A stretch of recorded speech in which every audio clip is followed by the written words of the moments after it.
우주선에 달리는 로켓 부스터의 크기가 얼마인지 아십니까? 너무 생뚱맞은 질문이라서 생각 못 해본 부분일 텐데 정확하게 4피트 8.5인치라고 합니다. 저도 이번에 알게 됐는데 1.435m라고 합니다. 아주 애매한 수치죠. 딱 이렇게 떨어지는 숫자가 아니라 1.435m. 당시에 이 로켓 부스터, 우주선에 달린 로켓 부스터를 개발할 때 더 크게 만들었다면 더 좋았을 걸 하는 과학자들이 많다고 합니다. 그런데 아시다시피 어떠한 한 물건을 만들 때 하나의 이제 규격이 정해지면 전체가 만들어지기 때문에 다시 바꾸는 것이 쉽지 않습니다. 그래서 당시의 과학자들이 더 크게 만들지 못했다는 것을 안타까워한다고 합니다. 그런데 왜 그렇게 애매한 사이즈로 만들어졌을까요? 좀 듣기만 들어도 뭔가 애매한 사이즈지 않습니까? 더 크게 만들지도 못했고 뭔가 딱 떨어지는 숫자도 아니고 거슬러 올라가 보니까 좀 재미있는 이야기가 있던데 당시에 이 로켓 부스터를 만드는 미국 유타주에서 로켓 엔진을 만들어서 발사대가 있는 플로리다주까지 이렇게 운반을 해야 했다고 해요. 그래서 이 운반을 하기 위해서는 그 당시에는 미국 철도밖에 사용할 수 없었기 때문에 그 미국 철도 사이즈에 딱 들어갈 수 있는 크기가 이 애매한 크기 1.435m라고 합니다. 자, 그렇다면 미국 철도의 크기는 왜 그렇게 됐을까요? 영국 철도의 크기를 그대로 가져왔다고 해요. 자, 그렇다면 영국 철도의 크기는 어떻게 됐을까요? 마차의 크기를 그대로 가져왔다고 해요. 그러면 마차의 크기는 왜 그렇게 됐을까요? 네, 갑자기 무슨 얘기를 하고 있지라고 생각하는 표정인지 모르겠지만 다들 잘 듣고는 있네요. 네. 그 마차의 크기도 고대 로마까지 올라가야 되는데 그 고대 로마의 그 파인, 그 홈에 빠지지 않는 그 마차의 크기에 맞추다 보니까 그렇게 마차가 지어지게 됐고 항상 그 규격대로 그래서 이렇게까지 오게 된 거죠. 그러면 마차의 크기는 고대 로마의 그 홈은 어떻게 된 걸까요? 그 쌍두마차, 말의 두 마리가 이끌 수 있는 가장 적절한 그 거리를 맞추다 보니까 이 마차의 크기도 그렇게 만들어졌다 하더라고요. 이거 보면서 정말 좀 황당하면서도 재미있더라고요. 어떻게 이 말 사이의 간격이 영향을 주고 줘서 우주선 로켓 부스터까지 이렇게 영향을 줄 수 있을까라는 황당한 생각이 들더라고요. 그래서 제가 그것을 보면서 어떠한 생각을 들었냐면 살다 보면 이렇게 엉뚱하고 예측하지 못했던 환경이나 요인이나 변수가 어쩌면 우리 삶에 끊임없이 영향을 미치고 그리고 우리는 그 환경과 요인에 끊임없이 영향을 받아서 지금 이 자리에 있다는 생각이 들었습니다. 사소한 사건이 일어납니다. 사소한 일이 일어납니다. 그런데 그 일이 그냥 그 일로만 끝나는 게 아니에요. 그 일이 또 다른 변수와 상황을 만들고 끊임없이 우리의 삶의 여정이 결정되어 가는 거죠. 나중대에서 보면요, 영 엉뚱한 데 있습니다. 내가 계획했던 자리는 이 자리가 아닌데, 내가 계획했던 모습은 이 모습이 아닌데, 영 엉뚱한데 딱 내가 처해 있는 걸 보면 참 시간이 흘렀다. 내가 너무나도 멀리 왔나? 어쩌다가 이렇게 됐지? 이런 생각이 들 때도 있는 것 같습니다. 나의 예상과도 너무 다른 나 자신의 모습을 볼 때 어쩌다가 이렇게 됐지? 라는 그런 알 수 없는 다 그 변수를 우리가 예측할 수 없지 않습니까? 그런 속에서 답답함을 느끼기도 하고 또 후회가 되기도 하고 때로는 내 자신이 또 미워질 때도 있는 것 같습니다. 그러다 보면 시간이 지난 뒤에 나 자신에게 발견되는 엉뚱한 성품들이 있는 것 같아요. 저는 그 말을 엉뚱한 성품으로 표현하고 싶은데 나에게 이런 모습이 있었나? 나에게 왜 이런 엉뚱한 모습들이 나오지? 달갑지 않는 거죠. 내가 달갑게 여기지 않는 모습들이 나에게 조금씩 나오는 것 같습니다. 이전에 기성세대들이 막 잘못했던 것들을 열변을 토하며 막 비판해 왔는데 어쩌면 기성세대가 저지르는 그런 문제에 나도 자유로울 수 없을 것 같다는 생각이 들 때도 있는 것 같습니다. 여러분, 정치인들 잘하는 거 뭐 있습니까? 파를 만들어가지고 같은 말을 조직해가지고 그걸 통과를 시켜버리고, 맞죠? 내 파가 세면 내 의견이 통과되면 내가 유익해지는 거잖아요. 내가 원하는 방향, 5명보다 10명이 더 유리한 거잖아요. 그거 이제 파당 형성하는 거잖아요. 또 물타기 하는 거잖아요. 문제가 생기면 그 본질적인 문제를 건드리는 것보다 내가 싸우고 싶어하는 장소를 끌고 가서 싸우는 거 좋아하잖아요. 네거티브, 물타기, 파당 형성, 그런 모습들이, 엉뚱한 성품들이 나에게 막 발견되기 시작하는 거예요. 내가 원했던 모습은 이것이 아닌데 어쩌다 보니 내가 막 그런 일들을 하고 있는 거예요. 직장생활 하시는 우리 청년들도 아마 많이 공감 가실 것 같아요. 나는 그렇게 사회에서, 직장에서 그리스도인의 향기를 품고 살아가겠다 다짐했건만 정치하지 않으면 살아남기 힘든 그런 상황 속에 놓여지다 보면 그렇게 타협할 때도 많은 것이죠. 때로는 내가 가졌던 과거의 선한 목적, 동기, 그런 방향성, 그것이 이제는 잘 기억이 안 나는 것 같아요. 그래서 어떤 사람은요, 내가 경험으로 쉽게 편견을 가집니다. 과거에는 편견 가지지 않고 그 사람 끝까지 사랑하려고 노력했는데 이제는 사람 볼 줄 아는 눈이 생겼다고 합니다. 저희 목회자들도 쉽게 저지를 수 있는 실수가, 제가 사람 많이 봐서 아는데, 제가 사람들 많이 봐서 아는데 이 사람은 이렇습니다. 이게 굉장히 위험한 거죠. 그런데 이런 엉뚱한 성품들이 우리에게도 발견되기 시작합니다. 경험이 쌓이면 쌓일수록, 경험치가 쌓이면 쌓일수록 고개가 숙여져야 되는데 오히려 쉽게 정죄합니다. 이 사람 안 되는 사람이야. 나랑 안 맞는 사람이야. 그래서 이 사람은 안 되는 거야. 그냥 별 유익도 없어 나한테. 그러면 그냥 쉽게 버려버리는 거예요. 손절해버리는 거예요. 손절. 쉽게. 별로 나한테 유익이 안 되니까. 과거에는 노력도 해보고 어떻게든 열심을 내어봤지만 이제는 딱 사이즈가 나오는 거죠. 내 자신도 알고 대충 사람들 많이 보니까 이 정도 사이즈 나왔을 때는 그냥 손절해버리는 게 좋아. 딱 이렇게 엉뚱한 성품들이 나에게 발견되기 시작합니다. 우리가 인식하지 못한 사이에 이런 전문적으로 희한한 모습, 희한한 행동들이 내 자신에게 울긋불긋 막 솟아나오는 것을 볼 수 있어요. 언젠가부터 막 거짓말을 하기 시작하고 또 시기심을 가지기 시작하고 고집이 점차 강해집니다. 누구도 무너뜨리기 힘든 상태입니다. 과거에는 누가 말을 하면 들었고 조율하려고 했는데 이제는 고집을 부려가지고 나의 이 주관과 가치는 절대로 깨어지지 않는 것으로 철옹성같이 막 세우려는 그런 모습도 보이는 거죠. 이런 나 자신과 또 상대방의 문제 가운데서도 어쩌면 늦었다고 생각하고 그것을 개선하려는 노력보다는 그냥 포기하려는 마음. 한숨 쉬면서 어쩌다 내가 여기까지 왔지?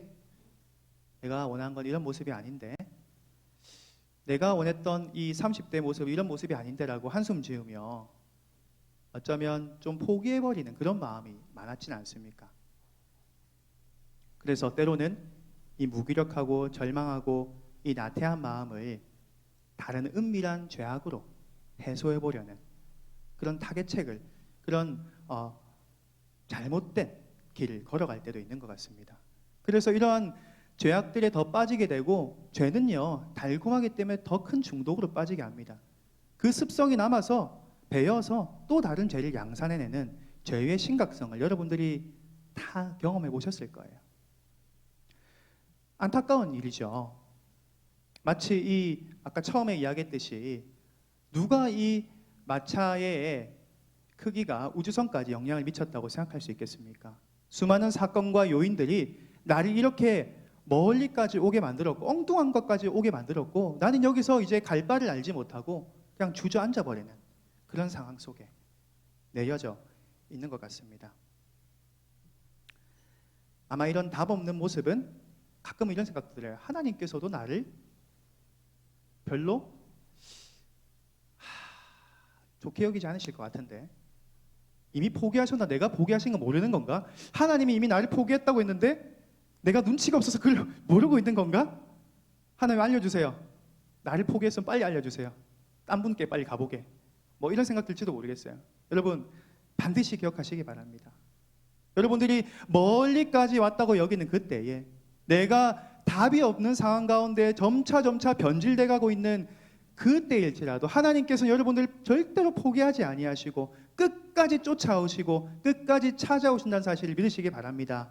하나님께서는 하나님의 택자들을, 하나님이 사랑하는 아들들을, 딸들을 끝까지 사랑하시는 분이십니다.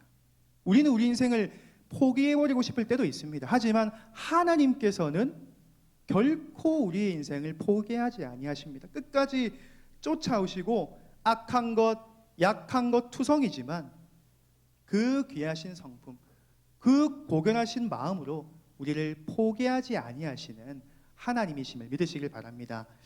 오늘 본문 아가서 1장 5절에 누가 등장하고 있습니까? 술람미 여인이 등장을 하고 있습니다. 이 아가서 말씀은 어떤 말씀인가요? 사랑에 대한 말씀이죠. 이 솔로몬과 이 술람미 여인의 사랑에 대해서 그리고 있습니다. 이 술람미 여인은 자신이 어떤 사람이라고 고백합니까? 나는 비록 검다. 나는 거무칙칙하다 라고 말합니다. 그래서 왜 검은지 한번 좀 아가서 1장을 읽어보면 우리 가정이 포도 농사를 짓는데 내가 바깥에서 맨날 햇볕 쐬면서 농사 지으니까 귀족이 아닌 거예요. 잘 나가는 돈 많은 귀족이 아닌 거예요. 매일매일 농사를 지어야 하는 그런 위치에 있는 술람미 여인. 그래서 피부가 검다는 거예요. 거무칙칙해서 예루살렘의 딸들아, 내가 검다고 나 무시하지 마. 나 형편없다고 나를 여기지 마라고 하면서 나는 아름답다라고 합니다. 그 당시 예루살렘의 딸들은 지금 뭐 강남에 잘 나가는 그런 여자들의 그런 모임이라 보면 될 것 같아요. 좀 기세등등하고 좀 있어 보이는, 뭐가 좀 갖추어진 그런 사람들이 에이 새까매가지고, 죄송합니다. 피부 검으신 분 죄송합니다. 어떤 의미인지 제가 좀 더 풀어드릴 테니까 오해하지 마세요. 새까매가지고 별 볼 일 없어, 이렇게 여기지 마. 그렇지만 비록 검지만 아름답다. 왜요? 바로 목자, 왕, 이 솔로몬이 이 술람미 여인을 아름답다라고 여기기 때문입니다. 검어서 다른 사람들은 바깥에서 일하고 그렇게 당시에 사회계급이 높지 않은 사람이라고 비난할 수 있지만, 별 볼 일 없는 사람이라 손가락질을 할 수 있지만, 참 엉뚱하고 참 가치 없는 사람이라 할 수 있지만, 이 왕, 목자, 바로 솔로몬은 이 술람미 여인을 지극히도 사랑합니다. 예루살렘의 딸을 사랑하는 것이 아니라 이 술람미 여인을 향한 그 사랑이 얼마나 고결하고 얼마나 아름다운지 아가서가 노래를 하고 있습니다. 이 솔로몬과 이 술람미 여인의 사랑은 무엇을 나타냅니까? 바로 하나님과 교회의 사랑을 나타내는 거예요. 솔로몬이 술람미 여인을 그토록 사랑하는 것처럼 하나님이 바로 여러분을 그렇게 아름답다고 여기시는 거예요. 나의 사랑하는 자야, 나의 어여쁜 자야. 네가 검지만, 네가 비록 천하지만, 네가 비록 보잘것없다고 느낄 수 있지만 나에게 너무나도 아름답단다. 할렐루야. 그러한 마음을 하나님께서 여러분들에게 가지고 있다는 사실을 반드시 기억하시기 바랍니다. 그래서 비록 검은 모습이고 엉뚱한 모습이고 어두운 것으로 멀리 온 것 같은 우리의 삶 가운데서 하나님은 결코 가만히 있지 않으셨어요. 그곳을 찾아오셨어요. 따라오셨어요. 쫓아오셨어요. 우리가 어디에 거할지라도 하나님은 우리를 향한 그 마음은 변함이 없고 끊임이 없다는 사실을 오늘 시편 139편 7절에서 10절을 말하고 있지 않습니까? 한번 화면을 띄워주시면 같이 다시 한번 읽어봅시다. 시편 139편 7절에서 10절 말씀 시작. 내가 주의 영을 떠나 어디로 가며 주의 앞에서 어디로 피하리이까? 내가 하늘에 올라갈지라도 거기 계시며 수월에 내 자리를 펼지라도 거기 계시니이다. 내가 새벽 날개를 치며 바다 끝에 가서 거주할지라도 거기서도 주의 손이 나를 인도하시며 주의 오른손이 나를 붙드시리이다. 아멘. 하나님께서는 내가 어디에 거할지라도 찾아오셨다라고 시편 기자는 고백합니다. 내가 주의 영을 떠나서 어디로 가겠냐? 내가 주님을 피해서 어디로 도망갈 수 있겠냐? 하나님께서는 쫓아오지 못하시는 분이 아니시고 쫓아오지 못하신 영역이 없으신, 무소부재하시고 전지전능하시고 지존하신 하나님이시라는 것을 시편 기자는 분명히 말하고 있습니다. 초월에 계신 것이죠. 우리가 신들 중에 신이라는 표현이 또 성경에 기록되어 있는데 말 그대로 유일하신 하나님이십니다.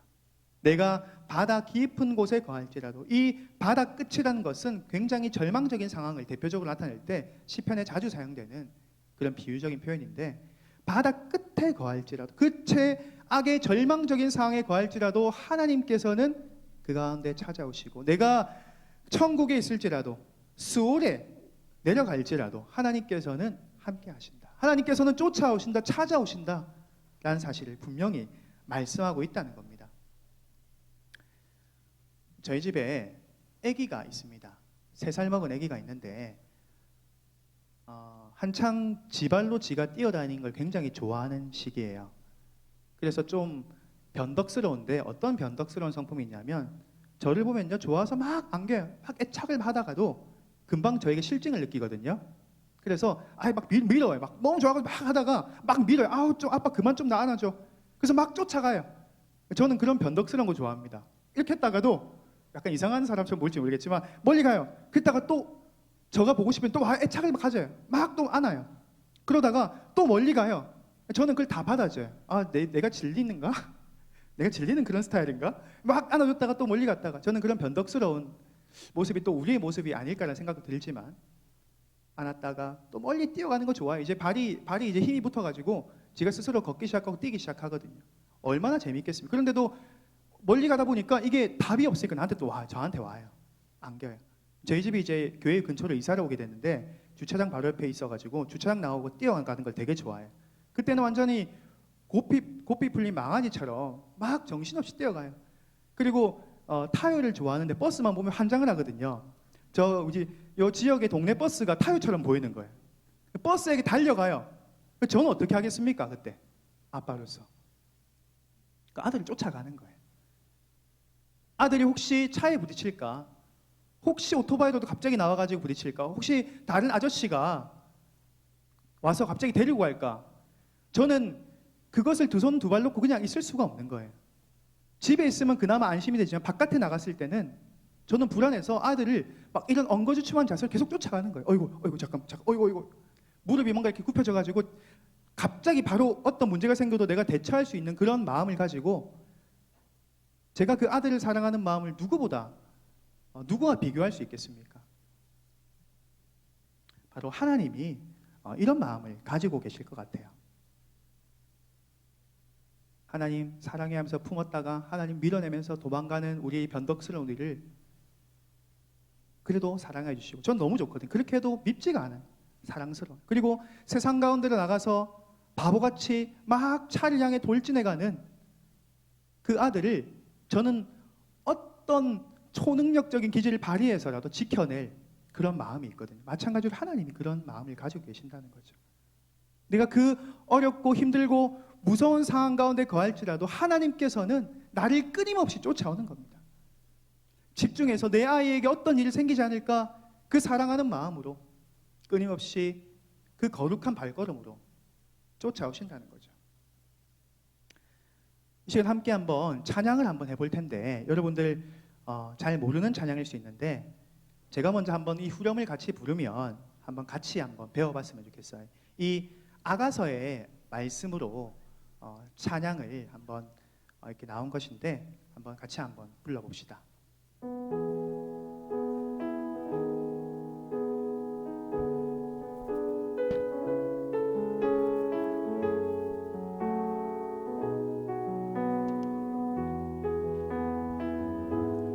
너는 검다 하지만 나에겐 아름답단다. 너는 멀리 왔다 하지만 널 따라 나도 왔단다. 너는 나의 전부란다. 널 위해 날 주었단다. 그런 너는 나의 눈에 너무나 아름답다. 너는 검다 하지만 나에겐 아름답단다. 너는 멀리 왔다 하지만 널 따라 나도 왔단다. 너는 나의 전부란다. 널 위해 날 주었단다. 그런 너는 나의 눈에 너무나 아름답다. 이 가사처럼 너는 검다 여길지 모르겠지만 나는 네가 너무나도 아름다워, 너무나도 사랑스러워 라고 고백하는 하나님의 음성을 들으시기 바랍니다. 하나님께서 우리를 얼마나 아름답게 여기시는지, 내가 내 자신이 얼마나 엉뚱하고 미련하고 비참하고 먼 곳까지 온 것 같지만 하나님께서는 나는 그런 너를 위해도 모든 것을 줄 수 있어. 나의 가장 사랑하는 나의 아들도 너를 위해 줄 수 있단다. 너는 결코 보잘것없는 아이가 아니야. 이 자신을 결코 별 볼 일 없는 존재로 여길지 몰라도 나는 그 누구보다 너를 존귀하고 사랑하게 여긴단다. 너는 나에게 너무나도 아름다운 존재란다. 이 솔로몬이 이 술람미 여인에게 고백했던 이 사랑의 고백이 바로 하나님께서 여러분들을 향한 고백임을 믿으시길 바랍니다. 말콤 머거리지는 하나님의 이러한 추적, 오늘 설교 제목이 주님의 신성한 추적이라고 했는데 좀 비장하게 설교 제목을 지어봤는데, 이 말콤 머거리지는 이 하나님의 추적을 이렇게 표현하고 있습니다. 한번 화면을 띄워주시기 바랍니다. 맞습니다. 당신은 거기 계셨습니다. 나도 압니다. 내가 아무리 멀리 그리고 빨리 달려도 여전히 내 어깨 너머로 바짝 따라오는 당신의 모습을 흘끗 볼 수 있었죠. 그러면 그 어느 때보다 더 빨리 그리고 더 멀리 달리면서 이제는 정말 도망쳤다 의기양양했습니다. 그러나 아니요, 당신은 여전히 내 뒤를 따라오고 계셨습니다. 먹이를 쫓아가는 이 거룩한 사냥개가 마지막 도약을 준비할 때 우리는 떨게 됩니다. 도망칠 길은 없습니다. 하나님께서는 우리가 답이 없다고 여길 때, 이제는 혼자고 이제는 끝났다 여길 때도 끝까지, 이 비유를 어떻게 말합니까? 거룩한 사냥개와 같이 그 거룩한 존엄한 발걸음으로 우리를 포기하지 않고 끝까지 쫓아온다라는 사실을 기억하시기 바랍니다.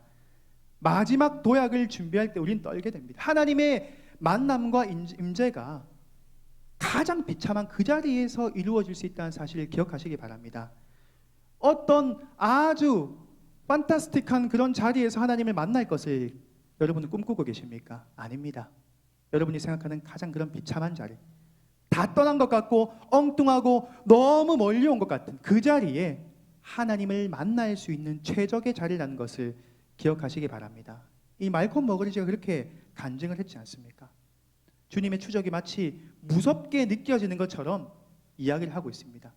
주님은요, 결코 우리를 포기하지 않는다는 뜻입니다. 무섭다는 것은 진짜 무서워서 무서운 게 아니라 끊임없이 우리를 쫓아오시니까, 너를 내가 포기하지 않겠다고 하니까, 나는 내가 가치 없겠다고 하지만 하나님은 괜찮다고 하시니까, 얼마나 우리가 그 사랑과 은혜의 크기를 과연 가늠할 수 없는 사랑이지 않습니까? 여러분들이 아무리 다름질 해보아도, 아무리 멀리 갈지라도 하나님께서는 여러분을 쫓아간 이 거룩한 사냥개와 같이 여러분을 사랑하시고 여러분과 함께하길 원하신다는 사실을 기억하시기 바랍니다. 예레미야 23장 24절은 이렇게 말합니다. 여호와가 말하노라. 마지막 말미만 한번 보겠습니다. 여호와가 말하노라. 나는 천지에 충만하지 아니하냐. 천지에 충만하십니다. 무소부재하십니다. 없는 곳이 없으세요. 공간과 시간의 제약을 받지 않으시는 분이세요.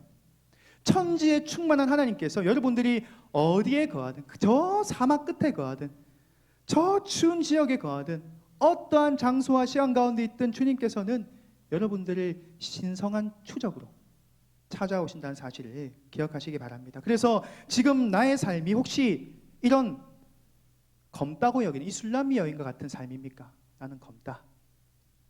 외적인 모습은 뒤틀려 버려진 삶, 엉뚱한, 예측하지 못했던 삶, 내가 꿈꾸지 않았던 모습으로 점차 달려와서 이제는 포기하고 싶고 다 내려놓고 그냥 막 살고 싶은 생각, 그래서 막 살아서 죄악에 물들여져서 더 이상은 회생 불가능한 상태까지 갔던 나의 삶 가운데서도 오히려 그 자리가, 그 실패한 자리가 하나님이 쫓아오시고 하나님을 만난다는 그 거룩한 자리가 된다는 사실을 기억하시길 바랍니다.